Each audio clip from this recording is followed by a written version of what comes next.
Hello everyone, welcome back to this 30th session of Word Power Made Easy.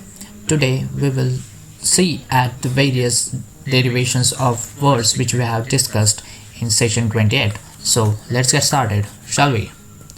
Our first topic is brothers and sisters, wives and husbands. Frater means brother, soror means sister, uxor means wife, and maritus means husband. These roots are the source of a number of additional English words. First is to fraternize. It means etymologically to have a brotherly relationship. This verb may be used to indicate social intercourse between people irrespective of sex, as in gender of the faculty often fraternized after school hours. The verb also gained a new meaning during and after World War II, when soldiers of occupying armies had sexual relations with the women of conquered countries, as in military personnel were strictly forbidden to fraternize with the enemy. The noun form of fraternize is fraternization. Next word is fraternal, means brotherly. The word also designates non-identical twins. Third is fraternity. It means a brotherhood or guild, any group of people of similar interest or profession, such as medical fraternity, the financial fraternity, etc. Next word is sorority, a women's organization, especially one in school or college or any women's social club. Uxorious, an adjective describing a man who excessively, even absurdly, caters to, dotes on, worships, and submits to the most outlandish and outrageous demands of his wife.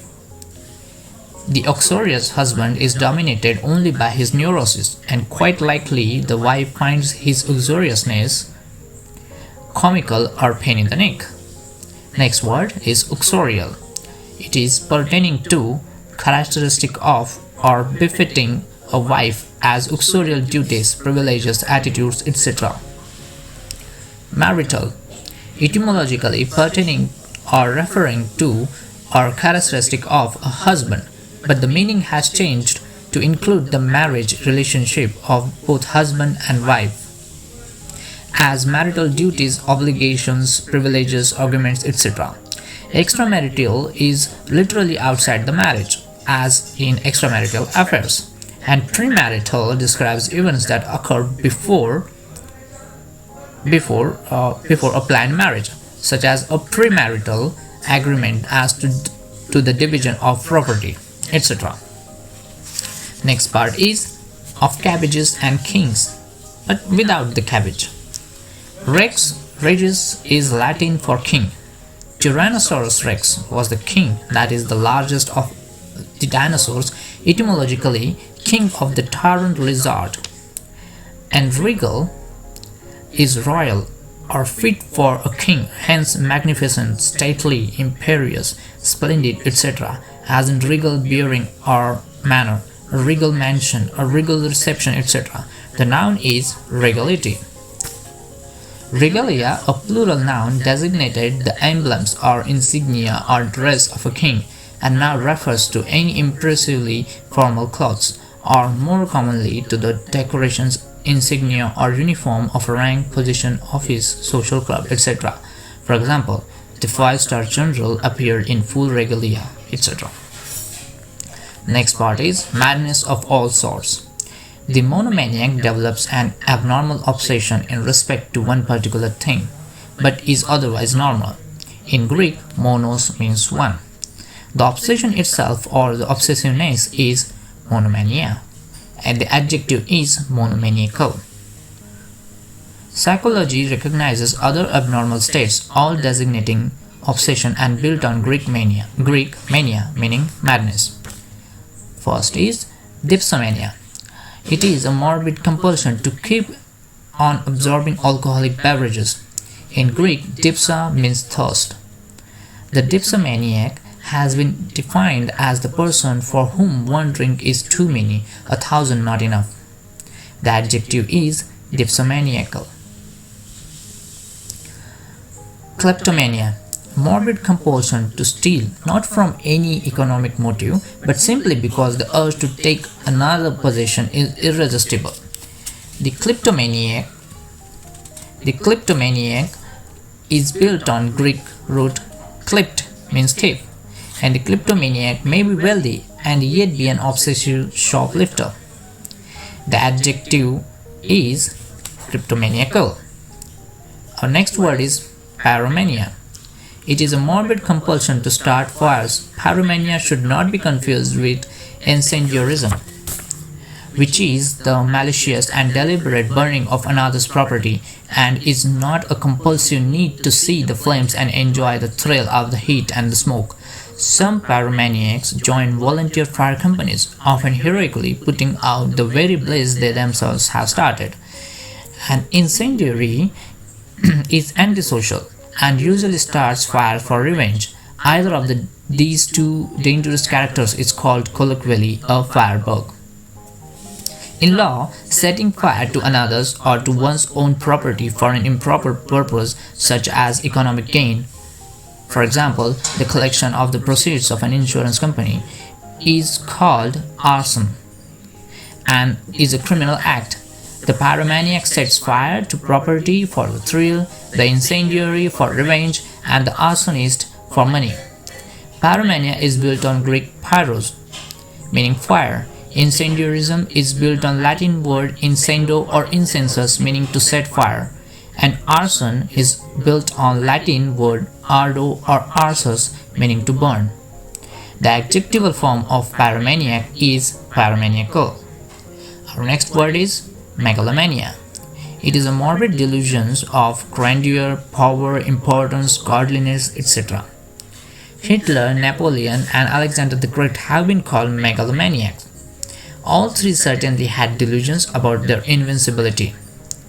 The adjective derived from megalomaniac is megalomaniacal. Megalomania is built on Greek megas, meaning great, big, large, plus mania. Our next word is nymphomania. It is a morbid, incessant, uncontrollable, and intense desire on the part of a female for sexual intercourse. In Greek, nymph means bride plus mania. The person is nymphomaniac, and the adjective is nymphomaniacal. Next word, satyromania. The same morbid, incessant, etc. desire on the part of a male. It is derived from Greek satyros, meaning satyr, plus mania. A satyr was a mythological Greek god notorious for lechery. He had horns, pointed ears, and legs of goat. The rest of him was in human form. Satyromania is more commonly called as satyrasis. Next one, phobias. So much for maniacs. There is another side to the coin. Just as personality disorders can cause morbid attraction towards certain things or acts, so also other emotional ills can cause violent or morbid repulsion to certain conditions, things, or situations. There are people who have irrational and deep-seated dread of cats, dogs, fire, and the number 13, snakes, thunder or lightning, various colors, and so on almost without end. Such morbid dread or fear is called, in the language of psychology, a phobia. We might pause to investigate the three most common ones. These are claustrophobia. It is a morbid dread of being physically hemmed in, of enclosed spaces, of crowd, etc. It is derived from Latin claustrum, meaning enclosed place, plus Greek phobia means morbid fear. The person is claustrophobe and the adjective is claustrophobic. Next is agoraphobia. Morbid dread of open space, the reverse of claustrophobia. People suffering from agoraphobia prefer to stay shut up in their homes as much as possible and become panic-stricken in such places as often as open fields, large public buildings, airport terminals, etc. It is derived from Greek agora, meaning marketplace, plus phobia. The person is agoraphobe and the adjective is agoraphobic. Next word, acrophobia. It is a morbid dread of high places. The victims of this fear will not climb ladders or trees or stand on top of furniture. They refuse to go onto the roof of a building on lookout the window of one of the higher floors. It is derived from Greek akros, meaning highest, plus phobia. The person is acrophobe and the adjective is acrophobic. So with this we conclude today's session. Thank you for watching.